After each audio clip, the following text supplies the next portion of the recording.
The cameras flashed. The crowd froze. And just like that, Hollywood had a new obsession. But the story we're digging into today doesn't start on a red carpet. No, it It doesn't. doesn't start with a paparazzi chase or, a sold-out stadium tour. It actually starts on a really quiet, overcast weekday morning in New York City. Yeah, picture it. You are in a luxury apartment. The kind of silence that only exists in, very expensive homes. Exactly. And a teenage girl is just getting ready for school. It is a completely normal routine. Yeah. She's brushing her teeth, checking the mirror, grabbing a backpack. Until her mother calls her into the living room. And her father's there too. But something is definitely wrong. The air is heavy, thick with something she can't quite place, and he is holding a letter. And then the atmosphere in that room just shifts from tense to absolutely terrifying in a heartbeat. Right, because two men walk in, complete strangers. And they are well over 6 feet tall, broad-shouldered, these imposing figures standing right in the sanctity of a private home. They block the exit. And they give this teenage girl a choice that isn't really a choice at all. They say, you can do this the easy way or the hard way. She chose the hard way. She screamed. She clung to a mahogany table leg, just begging her parents for help. Screaming bloody murder, pleading with them to stop this. Mm-hmm. But the help didn't come. Instead, those men put their hands on her, physically pry her fingers away from the table, and shove her into the back of a black SUV waiting downstairs. And here is the detail that really lingers, the part that makes your stomach turn. Yeah. She says that by the time the car door slammed shut, her parents were already gone. They had left the room before she was even out the door. The car pulled away, merging into New York traffic. The girl was Alexandria Jones, Lexi. Her father was the rock legend, David Bowie. And that chaotic, screaming moment in the living room, that was the last time she would ever see him alive. Welcome to StarScope Report. This is a really heavy one today. It really is. We usually uncover Hollywood drama, music industry shakeups, and, those viral influencer scandals that take over your timeline. Right, from red carpet surprises to social media controversies, we dive deep into the stories behind the fame. We usually keep it a bit lighter, but today our mission is different. Very different. We're doing a deep dive into a story that has just exploded online, based on a video with a title that tells you everything you need to know. The title is They Kidnapped David Bowie's Daughter. We are exploring the harrowing allegations Lexi recently made about the troubled teen industry. Her forced removal from her home and the secret tragedy playing out behind the scenes of a rock icon's final days. It is a story that forces us to completely rethink the narrative of David Bowie's end. Because we all remember the public story, right? Yeah, the quiet, dignified exit. Yeah. The artistic masterpiece of Black Star, released just days before his death. But the reality for his daughter was chaotic, traumatic, and deeply isolated. So let us unpack this, because to understand why a parent, especially a parent like David Bowie, who is known for being incredibly devoted, why he would do this, we have to set the scene properly. We need to go back to 2014. Right. To the public, David Bowie and supermodel Iman are living this idyllic, retired life in Soho, New York. They are walking Lexi to school, they are grabbing coffee, it looks perfect. But that is the curation of celebrity. That is the image they wanted us to see. Behind closed doors, the walls are closing in. In 2014, Bowie is secretly diagnosed with liver cancer. And when we say secret, we mean absolute secret. This wasn't a TMZ rumor where sources are speculating. He kept this hidden from the world and even from close friends. He is fighting for his life in total silence, undergoing chemotherapy while trying to maintain normalcy for his daughter. And at the exact same time, you have Lexi. She is 14 years old and she is spiraling. Now, looking at the sources, specifically her recent video testimonials, this wasn't just typical teenage rebellion. Yeah. This wasn't just sneaking out for a cigarette at cutting class. The distinction she makes is fascinating and really important for context. She says she wasn't just experimenting like other teens might. Right. She was escaping. Escaping. She lists depression, bulimia, which started at age 12, self-harm, which began at 11, and significant substance abuse. She was trying to obliterate her own consciousness. That word escaping is key. It implies she was running from something internal, not just acting out externally. Exactly. She described becoming cruel, lashing out at people. She said she wanted to be feared or noticed. And if we connect this to the bigger picture, we have to look at the psychology of the legacy child. The nipple baby conversation is popular right now, but this is the darker side of it. It is not just about getting modeling gigs. It is about the crushing weight of expectation. Lexi talks about feeling unworthy and incompetent compared to two global icons. Imagine growing up where your parents aren't just successful, they are culturally deified. Right, David Bowie isn't just a dad, he is an era. He's Ziggy Stardust. And Iman isn't just a mom, she is a revolution in fashion. Lexi said she felt like an idea rather than a person. She felt like she could never measure up. So why try to be good? Why not be the best at being bad? And here is a layer that we only know now in hindsight, which changes the entire flavor of the story. Lexi, who is now 25, revealed she was diagnosed with autism in 2025. That is a crucial piece of context.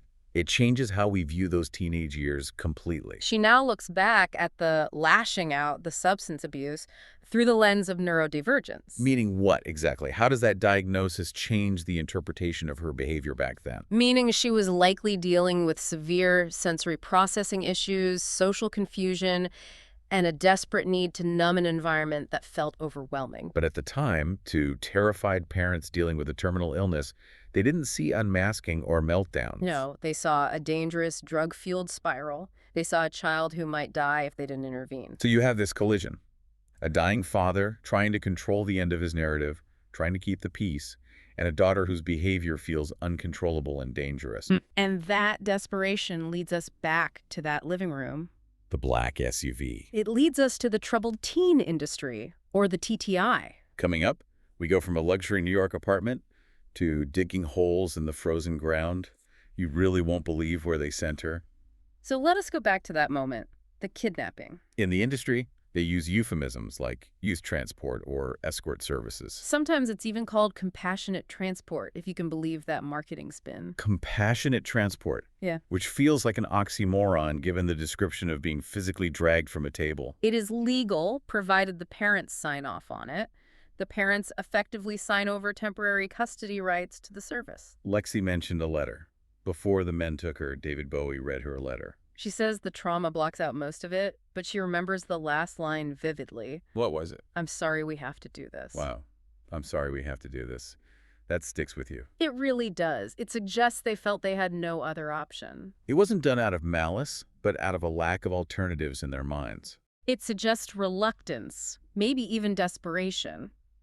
But for Lexi, the intent didn't change the impact. The experience was abrupt and violent.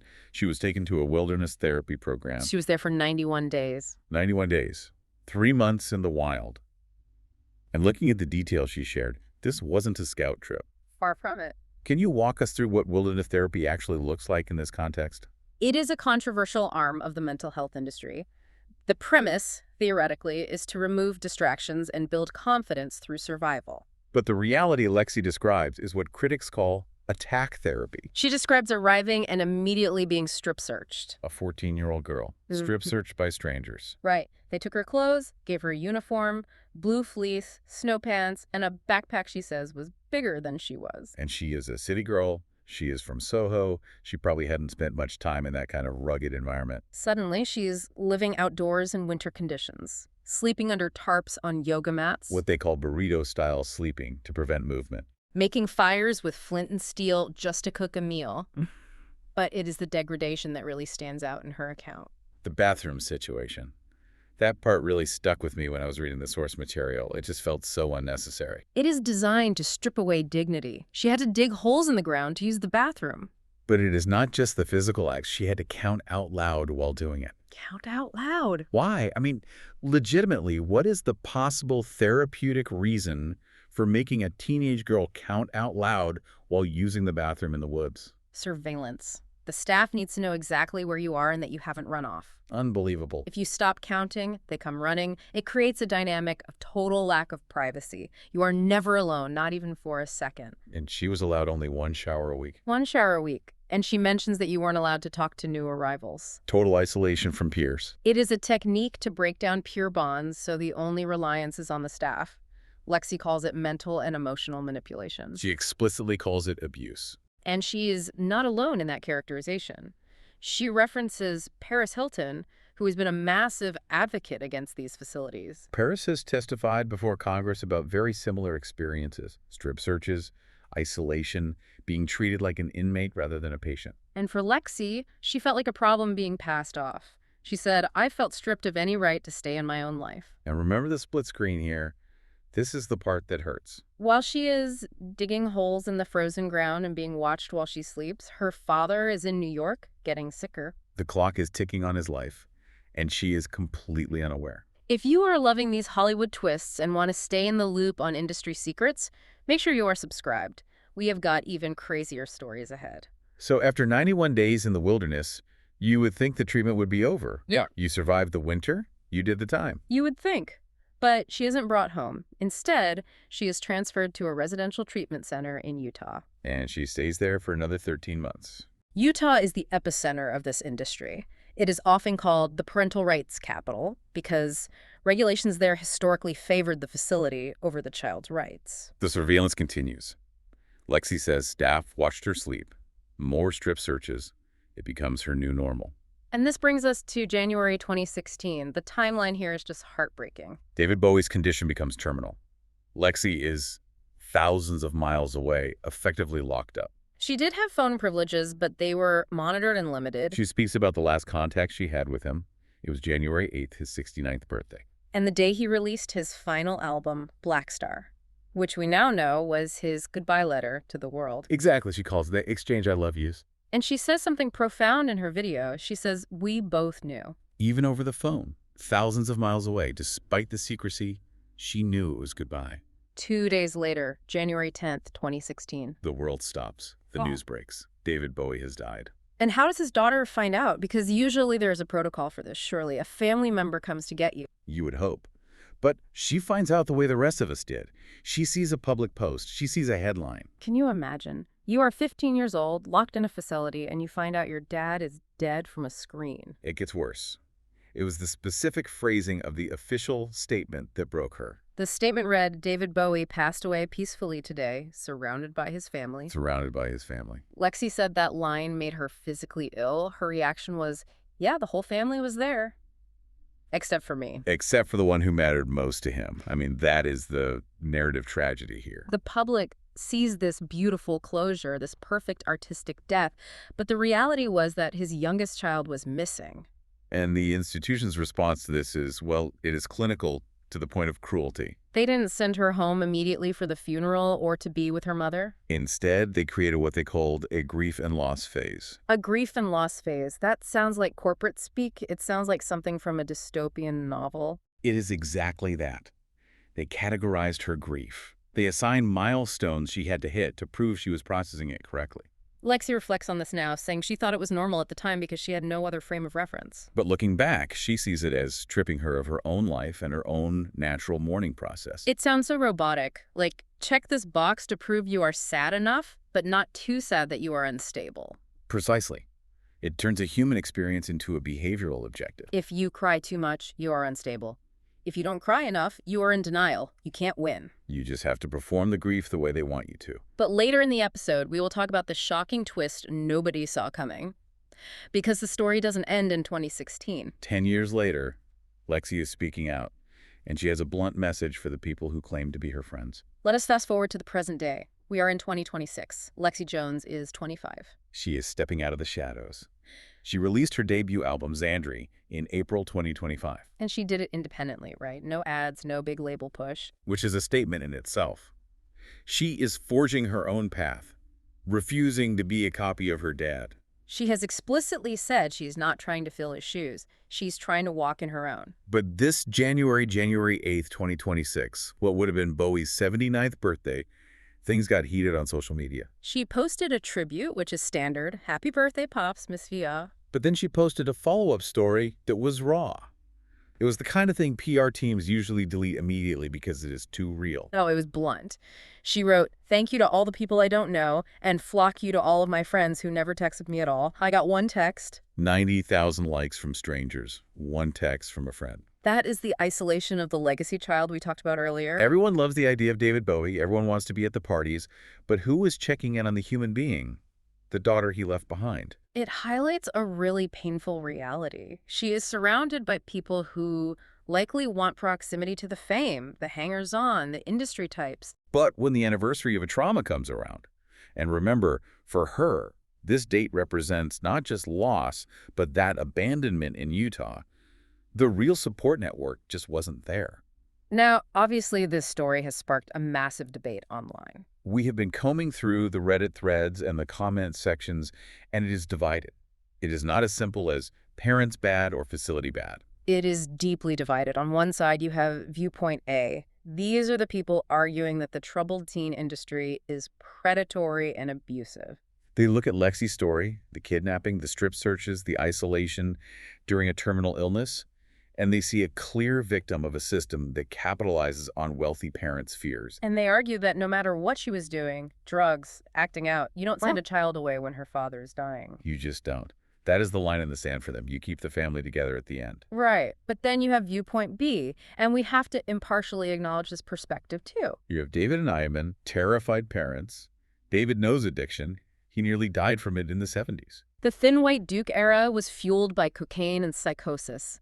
He knows the darkness. He knows how easy it is to slip away and never come back. And he is looking at his 14-year-old daughter spiraling, doing drugs, self-harming, and he is dying. He knows he won't be there to protect her much longer. He is running out of time to fix things. Exactly. The argument here is that they were desperate.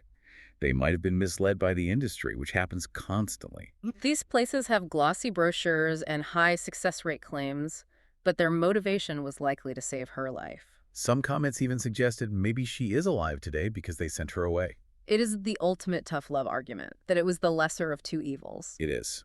But I think what I find most compelling is the nuance. Intentions can be good, intentions can be to save a life, and the result can still be traumatic abuse. Both things can be true. They wanted to save her, but the method they chose left a scar that hasn't healed. That scar is visible in everything she posts.